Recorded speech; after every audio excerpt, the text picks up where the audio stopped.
These days, I find myself looking back on the past more than ever. I keep thinking how blissfully happy I was, how my problems that I thought I had then were rather a blessing, and how ungratefully and mindlessly I accepted my life then. But I also go back to very traumatic events of losses in my family, and I keep living through them over and over again. All these, the happy and the tragic components of my past, are keeping me back, away from the present moment, and I can feel it so strong, and I wonder if you can relate to that too. So today, together with you, in this video, I want to explore how we can understand that we are stuck in the past, why and how to stop traveling back in time and begin to live now. Here are 6 questions that I asked myself when I first began to wonder what's happening to me, and I responded yes to all of them. So maybe try to answer them as well. Do I feel physical tension from thoughts and emotions from my past? Do I worry about my future instead of building it? Do I wake up at night and get trapped in my memories? Do I avoid people and situations from my past? Do I fail to take everything that the now is offering me? Do I immediately feel sleepy and anxious when I recollect traumatic events from the past? How many yes do you have? If 3 or more, then we are in the same boat. We are captives of our past. And although nostalgia can bring some sour, sweet moments, it holds us back. It takes our time, energy, and potential, and we grow isolated from life. And this happens due to the following most common reasons. Something remained unfinished in the past. Relationships, work, any kind of experience that is over on the physical level, but on the mental and on the emotional levels, it's still here and it holds us back. Something valuable was lost. Something that we've invested a lot in. People, business, home, dream. If this is the reason, we go back in time searching for those emotions that are no longer here, and we are trying to fill the void inside, the void that appeared after our loss. There have been very heavy, intense feelings in the past. Injustice, pain, fear, anger, guilt, everything that causes inner conflict and traumatic experience. It's the stress that goes backward in time. I can strongly relate to the last 2 points, which is the loss of something valuable, and for me personally, it's the loss of the world and the life as I've known them, and also its heavy, intense emotions. In my case, it's injustice and guilt. Does all this make my present brighter? Nope.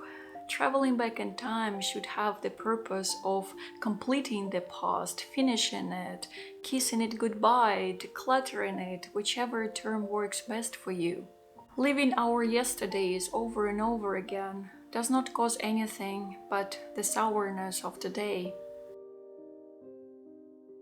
And before I talk about solutions, how to break free from the burden of the past, be it the happy burden or the sad burden, I want to thank Skillshare for supporting this channel. If you don't already know, Skillshare is an online learning community with thousands of different classes on lots of various topics.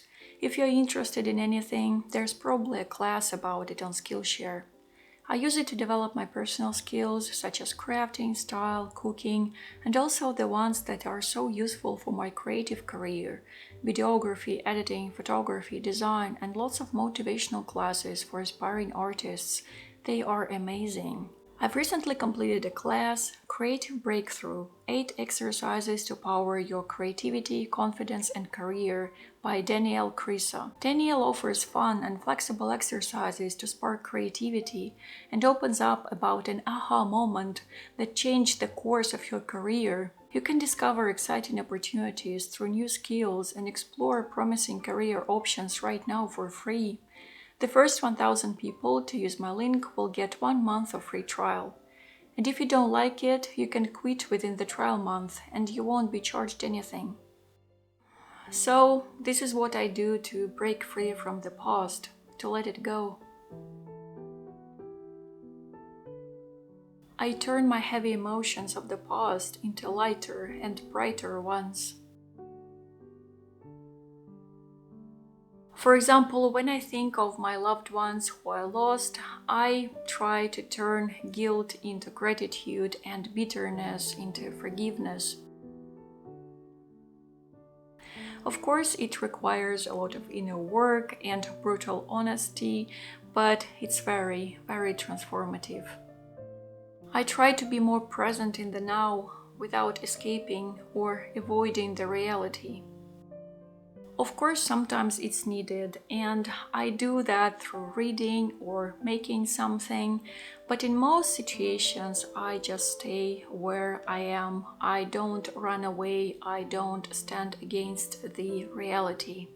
I keep my inner attitude as neutral and calm as I can. And it's hard, of course, but otherwise I'm just losing it. I plan short term, focusing on what is really doable and achievable now or soon. This also gives me more energy to take responsibility in a mindful way. We all can struggle with responsibility because it's very tiring, it's stressful, and in many situations we'd love to get rid of it. I find it helpful to think of responsibility as a tool to gain back control over myself, not over circumstances, but my attitudes to them, including my attitude to the past.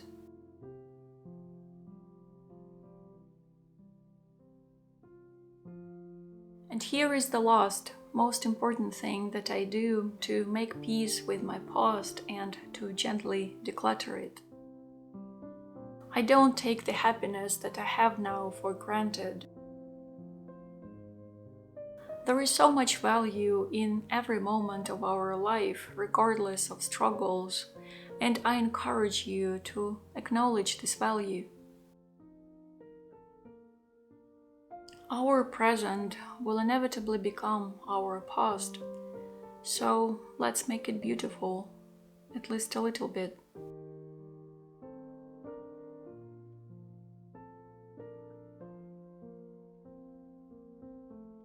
It is only when the mind is free from the old that it meets everything in you, and in that there is joy.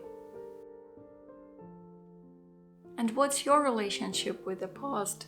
Do you feel stuck, and why? Feel free to share in the comments. And thank you so much for watching and being here, dear friends. If you are new to this channel, please consider subscribing. And for now, be safe and keep your heart open. And I hope to see you soon. Пока-пока.